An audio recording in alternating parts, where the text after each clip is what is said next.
લગા કે હૈસા, વાહનોને ધક્કો મારતા તો ઘણા જોયા, હવે જુઓ પ્લેનને ધક્કો મારતા. સુરત એરપોર્ટનો વિડીયો વાયરલ.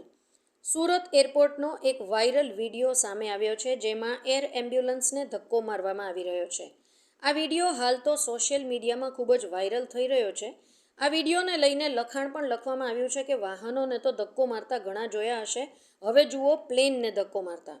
સુરત એરપોર્ટ પર દેખાતું આ 6 સીટર પ્લેન એમ્બ્યુલન્સ તરીકે ઉપયોગમાં લેવામાં આવે છે. સુરતથી આ પ્લેન એમ્બ્યુલન્સ તરીકે લખનઉ જવાનું હતું, જેને ધક્કાઓ મારી ખસેડાઈ રહ્યું હતું. એરપોર્ટના ગ્રાઉન્ડ સ્ટાફના કર્મીઓ દ્વારા પ્લેનને ધક્કો મારવામાં આવી રહ્યો હતો. એર એમ્બ્યુલન્સમાં ટેકનિકલ ખામીને કારણે બંધ થઈ ગયું હતું. પ્લેનને પાર્કિંગ સાઇડ પર ખસેડવા એરપોર્ટના કર્મીઓએ ધક્કો મારવો પડ્યો હતો, જેનો વિડીયો કોઈએ કેમેરામાં કેદ કરી લીધો હતો. પ્લેનને ધક્કો મારતા આ વિડીયો સોશિયલ મીડિયામાં વાયરલ થઈ રહ્યો છે. આ વિડીયોને લઈને લખાણ પણ લખવામાં આવ્યું છે કે અત્યાર સુધી રસ્તા પર બાઇક, કાર કે બસને ધક્કો મારતા લોકો જોયા હતા, હવે એરપોર્ટમાં પ્લેનને પણ ધક્કો મારવો પડે છે.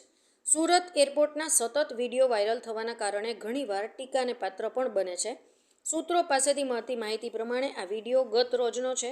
આ વિડીયો સુરત એરપોર્ટ પરનો જ છે.